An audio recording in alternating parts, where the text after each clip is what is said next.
Cash rules everything around me. C.R.E.A.M, recorded live for World Cafe. It's Kassa Overall with the title track to his new album. C.R.E.A.M reimagined some of hip-hop's all-time classics, including tracks from Dr. Dre, A Tribe Called Quest, and as you just heard, Wu-Tang Clan. Joining me to talk about it is Grammy-nominated band leader, drummer, producer, and MC Kassa Overall. I'm Kallao. This is World Cafe. Kassa, thanks so much for being here. Thanks for having me, man. Good to be here. First off, congrats on the album. Thank you. This record feels like the type of record that's probably been on the burner for quite some time. When did you first start thinking about this concept and wanting to make a record like this? It actually was an album that kind of like popped up really quickly. We had some songs that we were doing on tour that were covers. And so the idea came basically between me and my partner, Lauren. It was like, yo, why don't you just go in the studio and lay those down? And that'll be a quick EP, like and it was like, okay, cool. And so we went and did a session and it came out so well. She was like, can you do 3 more?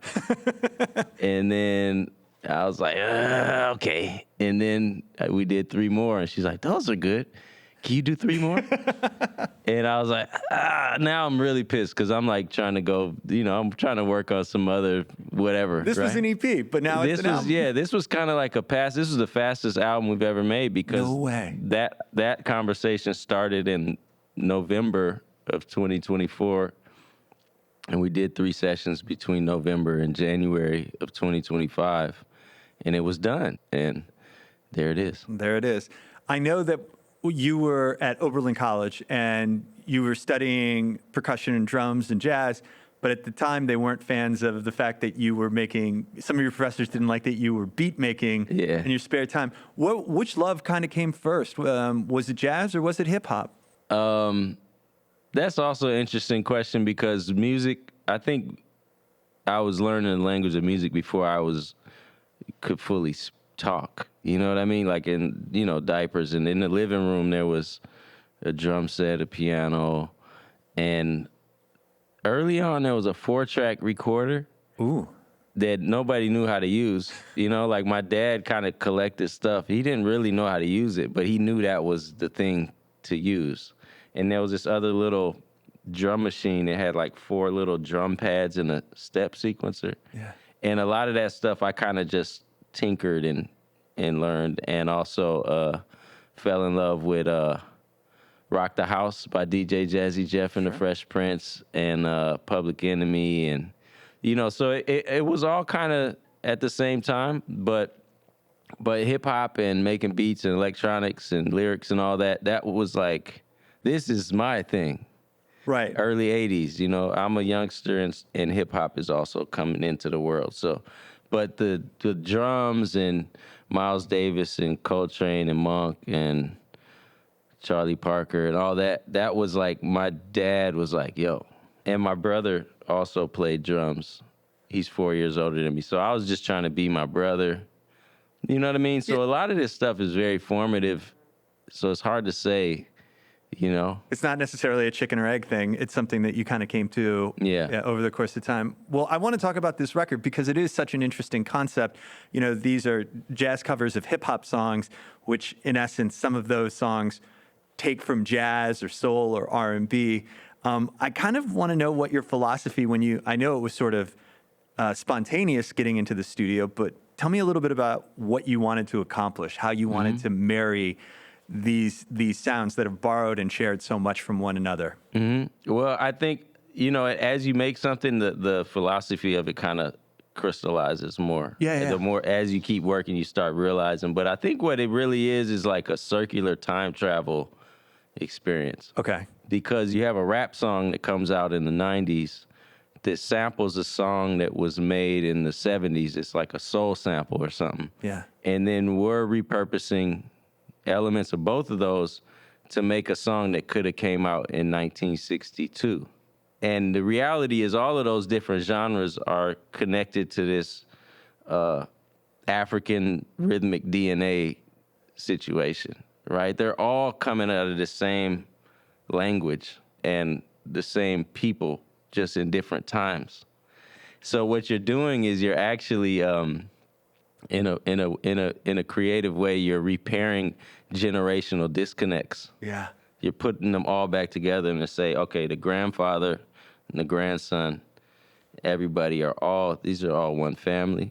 I love it because for a second I thought I was in the future listening to this album, but the idea that it could actually be a record from 1962 that precedes what would, inspire the jazz record or the soul record that would then inspire the hip hop record. Absolutely. And I think if you think about movies like Back to the Future or Clockwork Orange, right? Yes. When you see them back in the day making scenes from the future, those future worlds always have a retro element. Because that's the design inspiration they had. Yeah. It's like this retro future thing. You know what I mean? So I think that, like, in a weird way, if you think about the future, it's always going to have some element of, like, the past. Evoke the past. Yeah. I don't know. If you're just joining us on World Cafe, Kassa Overall is my guest. His new album, C.R.E.A.M, reimagines hip-hop classics. And up next, Diggable Planets, Rebirth of Slick, Cool Like That. I think this is a fascinating and wild cover, and I want to talk about it and what you did with it, but I think the best way for us to unpack it is for people to hear just a few seconds of the original. We beat to rap, what key beat to lock, but I'm cool like that. I'm cool like that. I'm cool like that. I'm cool like that. I'm cool like that. I'm cool like that. And then we'll get into your performance and talk about it afterwards. How's that sound? Sounds great. It's Kassa Overall on World Cafe.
You can feel the energy in the room. Recorded live for World Cafe. It's Kassa Overall with a performance of Rebirth of Slick, Cool Like That, covering Diggable Planets. It's from his new album, C.R.E.A.M, which is available now. Kassa is my guest on World Cafe.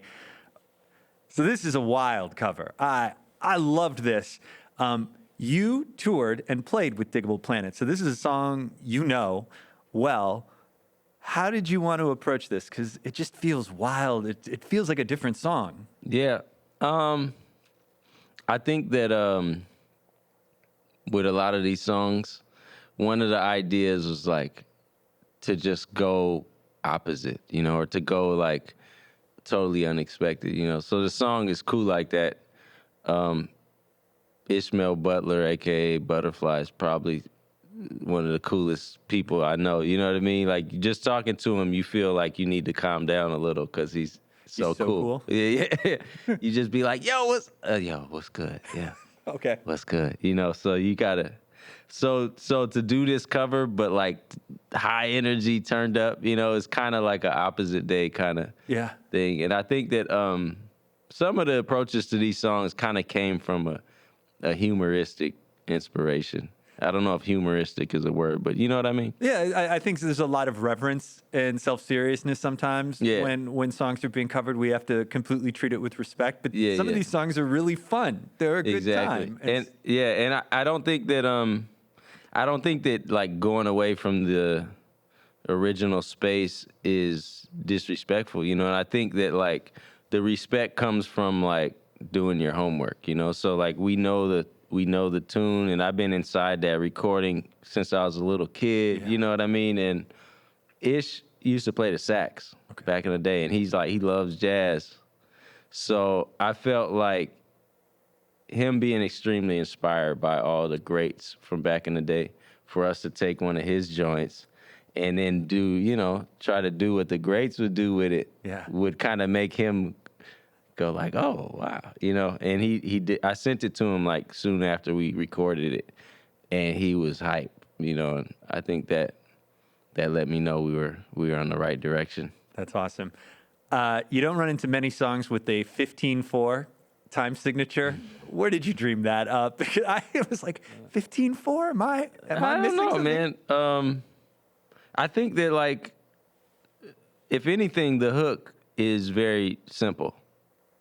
Like a little kid could latch onto that quickly. Da da da da da da da da da da da. You know what I mean? Mm-hmm. So I think sometimes when you're dealing with odd meters, a way into like how to make a decision is a melodic one. Yeah. You know what I mean? So I remember when we first started messing with that, it was like da da da. Da da da da da da da, you know, da da da da da da da, you know, and it was like, it took a couple minutes to figure out, because it was like da da da da da da da da da da da da, you know, and it's kind of like it's like a riddle or something, you know what I mean? The first time I heard it, I was like, is there skipping a note in that melody? And then I realized there was an intentionality behind it, and before I knew it, like my brain had caught up to what I was trying to process. Yeah. Because it comes from that familiar place, but you twist it and you make it your own. Yeah, and I think the familiarity of a melody allows somebody to kind of comprehend it. They might not understand odd times like that, but they understand there's a skip, you know? Yeah. And and I think that like a lot of times we'll come up with a line, all of us as musicians, we'll come up with a line or a rhythm or something. We won't necessarily know what time it's in. You're not thinking about that ahead of time. No, we're feeling a groove, you know? Yeah. Ba-da-don't, ba-da-don't, ba-da-don't. And you find it to where you can like groove to it. And then you go like, hey, what is this in? You know, you might record a voice memo of it and then count it. You see what I mean? So it's like the fact that it's odd time, true, but it's like that's kind of the after the fact of finding a melody that works. So we've got another performance, and this one was a little bit of a mystery to me at first, because, you know, looking at the title Freedom Jazz Dance, I'm like, I don't think I know that one, but then I hear the first 10 seconds, I'm like, it's Busta Rhymes. Check it out. Hit you with no delaying, so what you saying, yo? Silly with my 9 milli with the dilly, yo. When I be on the mic, yes, I do my duty, yo. But that was a Seals and Crofts song that Busta sampled for the bass line, right? Yeah.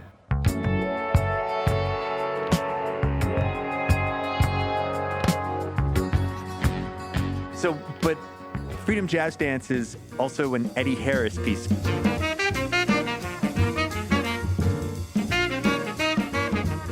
So can you kind of help me wrap my head around what you were doing on this piece? If you look at the lyrics of Busta, if you really want to party with me, let me see just what you got for me. You take the words out, da da da da da da da da, da da da da da da da da. Yeah. It's got that same rhythmic right? So you heard Eddie Harris in Busta's rap. Yeah. It was rhythmically, it was like it had the same kind of, it's like 16th note melodies with a call and response with space.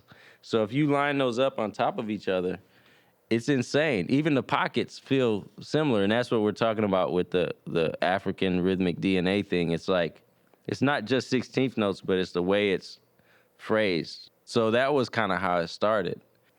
I would love to hear Freedom Jazz Dance if you're cool with it. It's Kassa Overall. This is World Cafe.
Recorded live for World Cafe, it is Kassa Overall, Freedom Jazz Dance. It's the song that opens his new album, C.R.E.A.M. The Grammy-nominated producer, band leader, DJ, and MC is my guest today on World Cafe. Kassa, you were behind the drum kit, as usual. I have seen a series on Instagram that you've been posting, daily videos. It is a series of practicing until you are the greatest drummer alive, which, first off, huge respect for putting it out there. You're somewhere around 30 different days of doing this. You're showing people different practice routines that you're going through. Can you tell me a little bit about like why you started posting this challenge to yourself? Yeah. Actually, there's a lot of different ways I could approach this question. But I'll say one thing is that when you're dealing with social media and content and you're promoting albums and shows and things like that, oftentimes there's a pressure you need to post more. Yeah. Right? And so when trying to figure out how I could post more and also still do what it is I need to do to get ready for a tour, the idea of posting a daily kind of video seemed like a good idea, right? And so the first time I posted that in like Greatest Drummer Alive thing, the first day I posted it, I didn't really think about like, wow, I'm gonna be posting this every day. I'm gonna be shouting this from the rooftops, you know. That you want to be the greatest drummer alive. Yeah. But I was explaining this recently, right? And I think another caption I could have put that would have really meant the same thing to me would have been like, day 5 of practicing the drums every day until I die.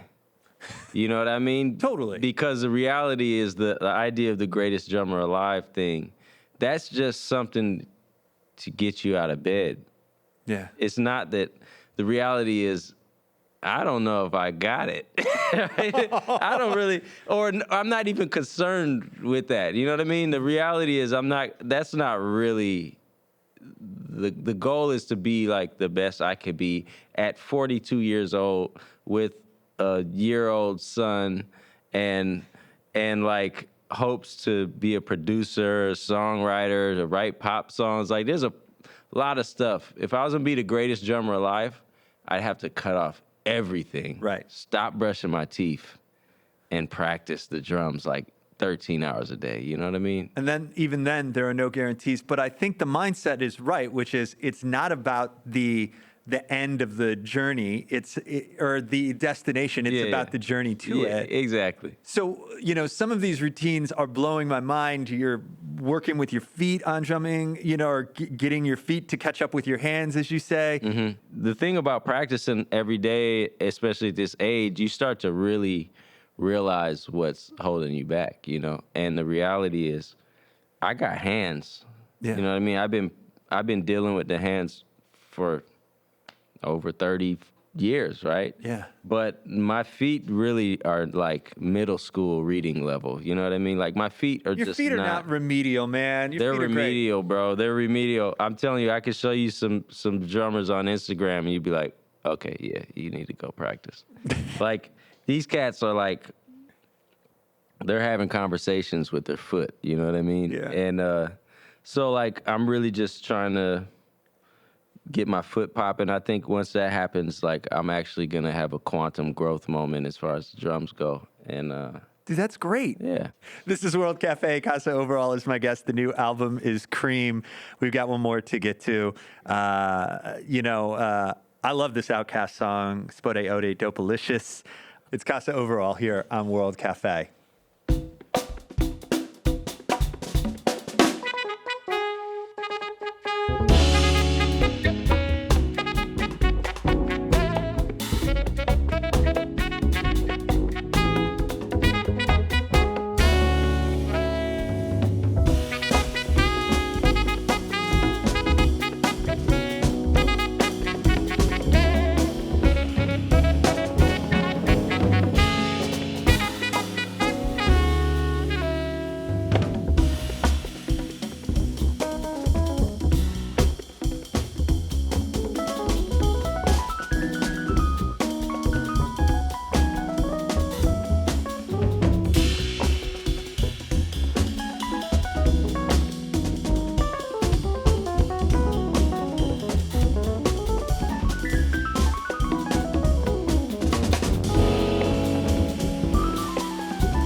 Wow. Spottieottiedopalicious, originally performed by Outkast, an awesome cover in studio by my guest, Kassa Overall. The new album is available now.